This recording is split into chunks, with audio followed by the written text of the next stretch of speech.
আজকের এই পথসভায় যারা আমাদের বক্তব্য শুনছেন তাদের প্রত্যেকেই সিআইটিউ মাথাভাঙা সমন্বয় কমিটির পক্ষ থেকে রক্তিম অভিনন্দন জানিয়ে আসন্ন বিধানসভা নির্বাচন উপলক্ষে দু একটি কথা আপনাদের সামনে তুলে ধরতে চাই।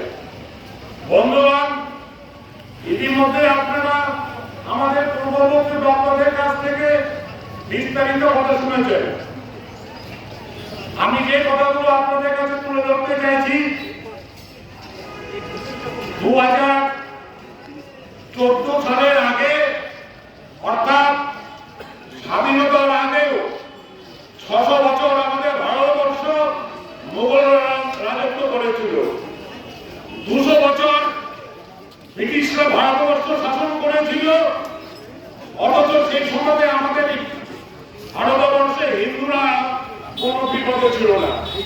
অথচ 2014 সালের পরে যখন বিজেপি আমাদের ভারতবর্ষের রাষ্ট্র ক্ষমতা দখল করল, তারপর থেকে আমরা একটা কথা শুনে যাচ্ছি যে হিন্দু খতরে মে হ্যায়, অর্থাৎ বিজেপি হিন্দুদের মধ্যে এমন একটা কথা তারা প্রচার করা শুরু করলো যেন ভারতবর্ষে হিন্দুরা বিপদে আছে। এবং এই কথা বলে তারা হিন্দুদের একত্রিত করার চেষ্টা করলো এবং তারা মুসলমানের বিরুদ্ধে একটা বিল ঢুকিয়ে দেওয়ার চেষ্টা করে যাচ্ছে ক্রমাগত আজকে পর্যন্ত।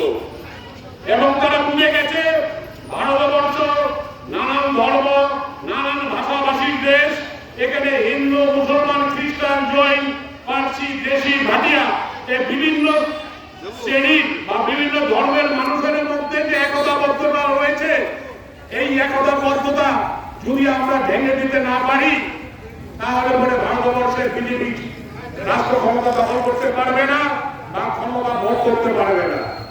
আজকে মানুষের যে প্রধান সমস্যা রুটি রোজগার কর্মসংস্থান, এই কর্মসংস্থানের জন্য মানুষের রুটি রোজগারের জন্য একমাত্র বামপন্থীরাই আন্দোলন করে। বামপন্থীরাই গরিব মানুষ মেহনতি মানুষের কথা সরকারকে তারা জানায় কিভাবে গরিব মানুষ তিনি তার দৈনন্দিন জীবন জীবিকা নির্বাহ করবে, কিভাবে তার কর্মসংস্থানের ব্যবস্থা হবে, কিভাবে তার শ্রমিক তার ন্যায্য মজুরি পাবে। এই মেহনতি মানুষের কথা একমাত্র বামপন্থীরাই বলে। আর আমরা দেখতে পাচ্ছি বিজেপি হিন্দু মুসলমানের মধ্যে বিভেদ তৈরি করে দিয়ে তারা যে একদিকে ক্ষমতা দখল করতে চাইছে, আরেকদিকে আমাদের রাজ্যের তৃণমূল সরকার যারা মার্কেট পাওয়ারের মাধ্যমে মানুষের গণতান্ত্রিক অধিকার হরণ করে নিয়ে তারা ক্ষমতা দখল করতে চাইছে। আমরা বিগত দিনে লক্ষ্য করেছি 2011 সালের পর থেকে আমাদের পশ্চিমবাংলায় যতগুলো নির্বাচন হয়েছে মানুষ তার নিজের ভোট নিজে গণতান্ত্রিক ভাবে প্রদান করতে পারেনি। বিগত দিনে আমরা মাথাভাঙা পৌর এলাকাতেও দেখেছি কিভাবে বুথ জ্যাম করে প্রার্থীদের ধমকি দিয়ে তারা তাদের নমিনেশন পেপার উল্টো করতে বাধ্য করেছে।